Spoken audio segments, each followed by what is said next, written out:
about live, at least on Facebook. And those of you that are joining me this morning, make sure you give me a little sign that we are live. We're here in Educators Drinking Coffee. I have a special guest today, and that is Ms. Cheryl Ramsdale. So, Ms. Ramsdale, tell us a little bit about yourself. We may have to repeat a little of this, but actually, before we do that, let me double check that we are um, showing up on Facebook. No, see, it's weird the way my settings are. Okay, we should be, now we should be good on Facebook. It's weird the way my settings are. Okay, we should be, now we should be good. Give me 1 second. I'm getting a little feedback here. Okay. All right, we should be good now. I that technical difficulty, so we should be good on all the platforms here. So once again, I have Ms. Cheryl Ramsdale here. Today we're going to talk about technology. So tell us a little bit about yourself and your role at the school you're at. I am the technology assistant at Pasquotank County High School. I handle all the electronics, computers, anything digital, basically at the school. Keep it working and running best I can. Yeah, she is the technology whisperer, I would say. No, you do an awesome job. We really couldn't do so much without you, and you're always there, willing to help out. I know even times when you're not supposed to come in, you come in just to make sure things are running smooth, and it makes our work a lot easier. So she knows she knows how much I can't stand my computer, so it's a running joke between her and I. But yeah, we have some good times. So today, I wanted to talk about the technology and the role technology has. Maybe now we can talk about and talk about a little bit about what you kind of had to do to transition. Let's start with that. Then we'll kind of move to moving forward. So come March 13th, that came, and I mean, tell us your thoughts, how it went for you. I mean, knowing what needed to happen. It went smoother than I expected. We had all the Chromebooks out that students who said they needed one. That was the biggest thing, is nobody didn't have electronic equipment at home. But the first 2 weeks were rough. A lot of hiccups, but they were mostly students didn't know their passwords or stuff like that. The biggest issue was probably NCVPS. Just some of the transitions, students didn't realize how to log into things. That was the biggest. Yeah, and that they were still, we managed to, I think, do a very good job considering the time frame. We less than a week to transition from face to face, and I agree with you. It went smoother. We definitely we had an idea of the number of kids that needed devices, but that actually number went a lot higher than we expected. But we were ready for it. Mm-hmm. It took a couple extra days to get all those, and I would say the majority took a couple extra days, and then you guys, the technology department, helped us out tremendously for the following few weeks to handle any issues or pass out any more, Chromebooks and things like that. So thank you to you all. I know I am also, just so I can remember, I know we have some people here in our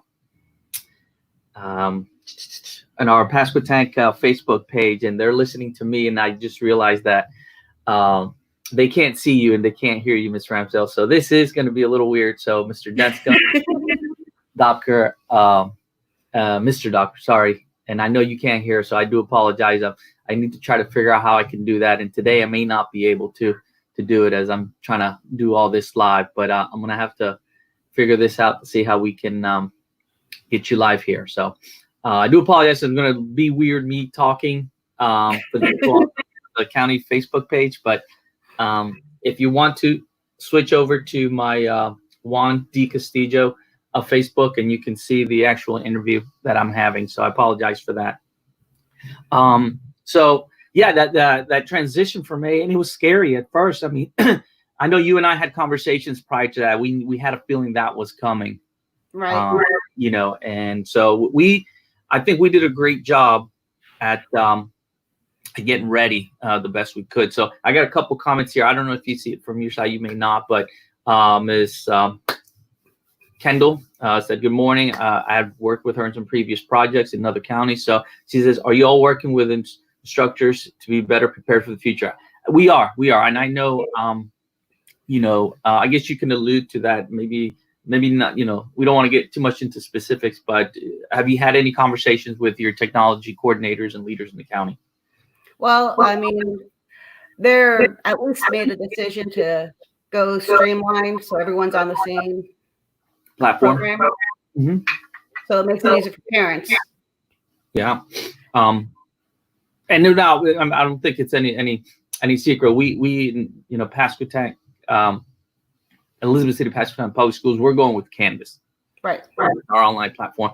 I'll be interested to hear what other school districts. So if anybody is out there using what online platforms is your school, your district using, be interesting to see how it goes. I know Google Classroom is another one that we're using this year. And then some other people use smaller platforms to communicate, whether really Remind is really not a platform, but it's a communication system. And some people are old school with, it's weird to say old school with email. Old school it is. But I guess in these days, email would be paper and pencil. So, trying to think. So yeah, we definitely conversations as administration at our school. We definitely have been having conversations about the platforms, and I guess let me get your thoughts too. I know you. Let me see. Okay, the North Carolina School of Math and Science and Math uses Canvas too, so that's awesome. Right. So does NCVPS, which makes it easier for those students to transition from one to the other. Yeah. I think it will be. We definitely have. I think if school districts use the same one, it's definitely going to be that transition. Because the key thing, this. When people feel comfortable with the technology or the program, they're more out to use it and try to do great things. So, if you're coming into school and you're having to switch, platforms or devices, and it makes the progression a lot slower. Let me ask you this, how have they reached out to you during this time? I've more been support if they've had any issues. Like some students were trying getting to SchoolNet, they'd have issues, and the teachers would just email me and say, hey, the student's having this issue. And I would try their account from here because I can access the student's accounts to make sure that it worked fine on my end. If not, we would figure out what the problem was, which is where Launchpad came into a big help, is the fact that a lot of students didn't know their IAM passwords. And in Launchpad, you can set it up automatically where they can just click on it. And oh, wow. So they had no excuse not being able to get into IAM and Canvas. Yeah. I mean, that's the thing. And then I know, I could say, we're 3 administrators to the 700 plus students, and you're one technology person, even though we have a couple other people that kind of know a little bit about it, but you are the one person to all these other students. So I appreciate it's a tough task. Try to manage all this. And I know the other thing that lingers in your head, and it lingers ours, and maybe as administrators, we don't put it as close to the front as a thing to worry about, is the devices. They're out there, So I do appreciate we need somebody to worry about it, and that is you, and concerned about how we're going to get those back, how we're going to roll out the next year. Oh yeah, there's been a lot of talk about that. There's been no decisions yet, but we've actually done pretty good so far. We've only had, I think, 2 or 3 that had gotten messed up since we've been, which isn't bad out of the 300 something we got out. Very good, very good. I'm just going to put out here really quick. What online platforms are you using? I just want to try to get an idea for folks out there to see if they let me know. So I guess now moving forward, one thing, we're like almost 10 minutes in and I totally forgot. So this is Educators Drinking Coffee. So I am drinking coffee. I was actually going to try to drink a different coffee every day. My doctor's going to go crazy on me, but I decided to just stick to one type of coffee every week. This is the same brand, but different flavor this week. This one's called Café Sello Rojo. It's probably one of Colombia's most popular ones. It's found in the supermarkets and stuff and everywhere. Actually, you can buy it at Colombian, little grocery stores in Virginia, unfortunately. Not here in North Carolina. Well, probably by Charlotte, because there are some, but this has a hint of vanilla. Last week's had a hint of mocha. It's very smooth. It goes down really easy, but I also put sugar. I mean, I'm just one of those. So wanted to see what you were drinking today. Caramel with birthday cake creamer. Oh wow. My first one it's just black, and then later on I have a little bit of extra here just in case I run low. But let me ask you this, if you don't mind, what size of cup do you have? See, that's huge, and I like the go. Mine is plain Jane today, but I don't know if I've ever told you, but Colombians, this is actually would be like a large. I've been to Italy and I've been to Spain. Okay, so you yeah. We here in the United States exaggerate the size of our coffee. Of everything. You know what I mean? So, because even when you go to get food, it's a normal size when you go overseas. When I travel with the Navy. Yeah. Oh, yeah, that's right. You're in the military. Thank you for your service. We do have to appreciate that. So getting back a little bit with the technology, thinking about next year. That's the critical thing. I mean, we don't know exactly how school is going to look. Right. You know, if it's going to be finally back to face-to-face 100%, if it's going to be face-to-face 80%, 20% virtual. I don't know. I mean, we don't know. So I guess thinking about in an ideal world, what are some things you would hope that maybe we have available, or updates you hope for devices? I mean, what kind of things do you hope will help us deal with this online or remote learning better?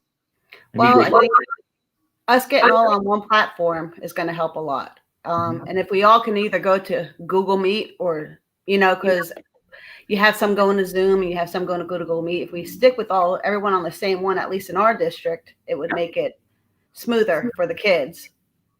Yes. And you know what? And the parents. Yeah. And the parents have a lot to do with it. My son's older. He's graduating this year, but he still had hiccups. And I looked at him. I'm like, out of everybody, you have no excuse because I'm right here. I hate to say this, but your son, especially maybe having some issues with technology, is like, there's no excuse. I'm here. Yeah. My wife, when she began her educational career, was a reading teacher. And, I guess you could say if our daughter struggled in reading, or were struggling and they weren't getting any better, there was no excuse. I mean, but yeah, I'm sure. How has it been for him? We were doing fine up until the point where they said March 13th, if you were passing, you're done.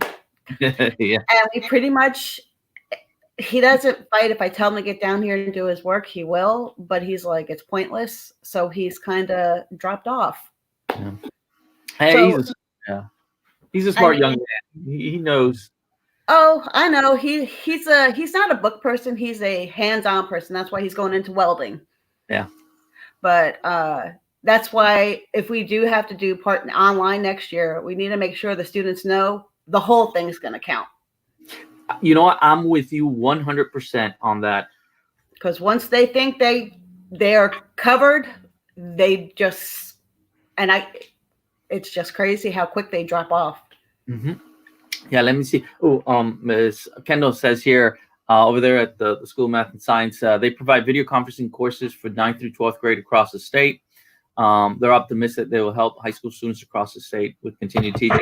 Yeah, and I know you guys are offering. I've communicated with our counselors about that. So I'm excited about that. So as they continue teaching, as they move in and out of remote teaching, if students have devices, we have the courses. I like that. If they have the devices, we have the courses already developed, being taught, 15 courses a semester from physics to AP psychology. And I'm done promoting. No, that's awesome. We're here. No, and that's, I guess, Kendall, I would like to also ask you,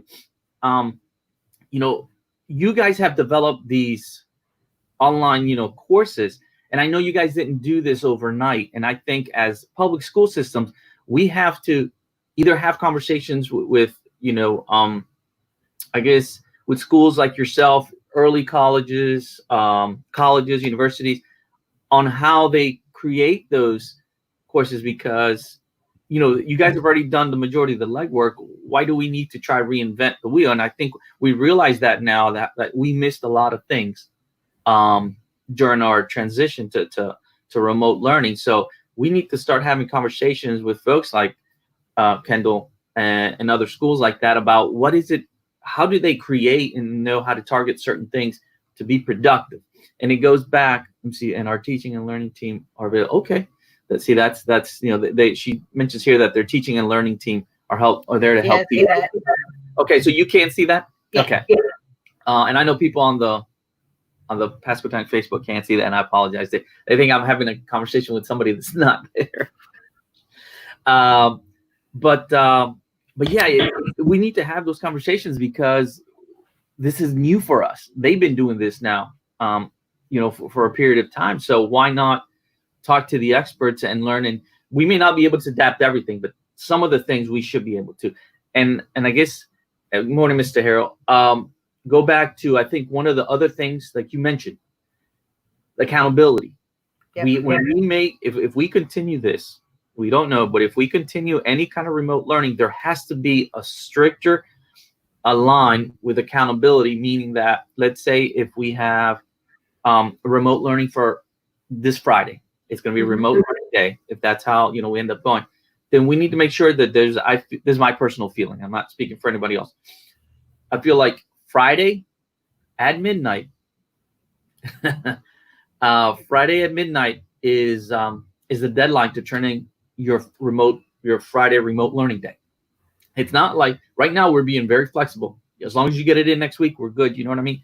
But no, we need to have that deadline and do like we do face to face. If your policy is, if you turn it in on Monday, it's already 2 days late because you had Saturday and Sunday. You know what I mean? Then your grade drops 10%, whatever it is each day. Follow the same policy we use face to face, but the accountability piece has to be there. And Kendall, yeah, I'm actually going on 20 years in education. She says she's got 30 years. How, I'm trying to think here. What about teachers? Oh yeah. Let me transition a little bit to teachers. What do you feel? What is something we can do to help teachers? Well, they've been given a lot of online courses, which, like Miss Driver, when she had put out all about those NC courses that they had, yeah, I actually went on to a lot of them, trying to watch it so that I can try and help people with it. And to me, part of it is some teachers just need to get comfortable with computers. Yeah, I know. I agree. And that's why I asked that question, because I feel like, I honestly, part of me feels like what we also need to help. And the problem is, we're tight with budget. No, right. We know that's coming. Okay. Sorry, Ken. She said 30 years for the distance learning for her. I was worried about that because you and I, we're close. We actually, she's from Palm Beach County too. Okay. Where I grew up, yeah. I went to different high schools, but not too far. What was I going to say? That I think teachers, some of them are using the Chromebooks. Some of them are using their own personal devices. Mm-hmm. And I know money's tight, but I do feel like we need to kind of be personal, update a little bit of their devices to use it to the max. The school has you've lent me to a Chromebook, and it's been great, but it's very frustrating for me to try to do some of the things as I'm used to, because I'm just not used to the Chromebook. You know what I mean? I know. I'm the same way. It took me a minute to get used to mine. So, I mean, even just doing this, I know this has nothing to do with school, but this is actually my daughter's laptop, which is a little bit more advanced and things like that. It's a Dell laptop, and it just allows me a little bit more flexibility to do more. So, I do think like a couple of things we need to do is try to see how we can update teachers a little bit. That's my thinking. This isn't a perfect world. No. Having everything, we know that. And then I think the biggest thing is student connectivity. You know what I mean? And access to that. And I think that has to be, I know the state is trying to address that, but we also have to try to figure out a plan for that. Which they have been trying to work on it. I mean, they've gotten some hotspots for some students who are in desperate needs. And then, I mean, they have the, where they can go up to the school and access it too, if they were. And I remember you mentioning that. We made announcements to that. The other thing is we need to also partner with local businesses that do offer Wi-Fi. You know what I mean? To allow students to somehow go there and access it. It's all hands on deck when it comes to moving forward. So tell us about, usually there's a time of the day, don't you, that you offer like support? Monday, Wednesday, and Friday, I've been online from 8:30 to 9:30 basically for the teachers, and then from 11 to 12 for students. Haven't had a student come up yet. They usually wind up emailing me later in the day. Yeah. And even if I'm off work per se and I get an email, I answer them and try to help them out no matter what. I mean, my whole thing is if they're asking for help, I want to help them. That means they're trying to do their work. Yeah, exactly. And I tell you, that's also been the other thing. And then maybe you can talk about this. Do you feel in a certain way your days are longer? Outside of checking my emails, I try to cut off when I sign off. Yeah. But I have a bad habit. I mean, like I said, I was in the military for 20 years. So I was 24/7. I didn't have time off. I'd get calls at 3 a.m. and not think twice about it. But I tried to not, unless it's an urgent thing or it's a student saying they can't get into their account, I wait till the next day. I just kind of read the email and keep on going, because otherwise I did when we first started. My husband could tell you I was about ready to pull my hair out the first week. Yeah. I was till 9 o'clock at night sitting there trying to fix issues and trying to figure out what was going on with certain things, and things just weren't working right. We are. And as teachers and administrators, who is sometimes the simplest thing. You know what I mean? The issue that we have, and I know for you, yeah, it is. When you know something well and somebody doesn't, and it's sometimes you're like, oh, but you're always there. So I do appreciate it. I mean, it's one thing. It's like if we were at school, I could have fixed it without a problem, just reset. Because Chromebooks sometimes after a little while they got to be reset. Don't ask me why. But when I live in Gates County, so. Like you're a good distance from the school, so am I. Like the opposite way. So, yeah. But yeah.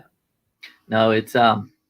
It's true. I feel for me, it's like, what are you doing now to kind of, or for you to have? I guess you've kind of created that schedule for teachers, for students. What do you do for yourself to just kind of, because this has affected all of us, socially and mentally. We got 2 acres of land that needs work done to it. And a 100-year-old house that has a lot of updates. So we've been doing a lot of housework and yard work. I hear you too. Same thing around here. We do have a decent sized yard, and we actually have construction going on today. For some reason, they're not. So it's nice not to hear the noise. They're working on the backyard, and but yeah, we've been fixing up a room. It was green. You looked at that thing and I'm like, oh my gosh, it's like more like a teal. So I'm like, God, what can I do with this room? So I'm like, I'm a Dolphins fan. So I painted a white stripe. I'm undecided about an orange stripe. I did kind of put the orange stripe. I know. I'm probably just got lazy. I got tired of My husband made a game room upstairs, and he's a Patriots and Boston Red Sox fan. So ours is red, blue, and silver. Oh wow, my brother would love it. I don't know about now. He's a Tom Brady fan, so he's probably a Buccaneers fan now. Yeah, my husband. I asked him if he was going to change. He's like, no. He said, "But I go watch a Bucs game now." Trinika joined us here on the school Facebook. Trinika, I know you can't see, but I'm actually talking to Ms. Ramsdale. She's probably checking in here, Tranika, who usually gets my coffee in the morning. Hi, Tranika. I know who. Yeah. Yeah. Also, Miss Mead stopped by, and actually another former colleague, Susanna Lopez Hodges. And actually, Susanna, when you get a chance, I want to get a chance to talk to you offline, because I want to see. She's actually in Costa Rica. Wow. She was a teacher in Snow Hill when I was there as an administrator. Worked, I think it was about 3 years. Great teacher. So I want to get her perspective of how they're dealing with this whole thing down in Costa Rica. So I'm excited to hear perspectives. So all right, so we kind of talked a little bit of how you managing that. I mean, I try to also have my routines. Like I said, I have my morning. I get up. Lately, it's been about 6 o'clock. I started at 5, and sometimes I do 5:30, depending how late I go to sleep. And then I do this in the morning before I get rolling. As soon as I'm done here, we got meetings and PLCs and stuff going on. But and then the evenings we do that. And actually, at my house, we're doing this kind of like quarantine Olympics. Every day we've had to kind of skip every other day. So we're coming on to like the 4th day. I think hopefully today we can do it. It's been fun with the whole family. Just trying to stay sane, with all this. Now, I guess I want to transition here as we have probably the last, 3 or 4 minutes, and to talk about, you mentioned your son, and he's graduating this year. What are his thoughts?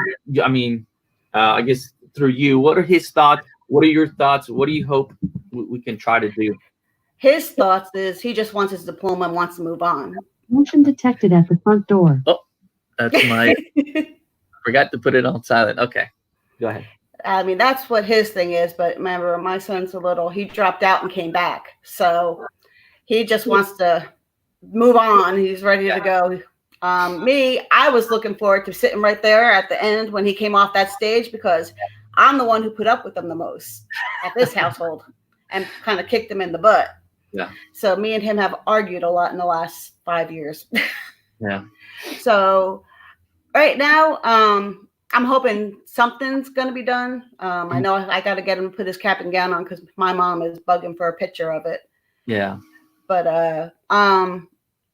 I don't know. I know I joined the Starlight Committee for the graduation, and I know they have several ideas going around, and I know we're waiting on the district to put their guidelines, I guess.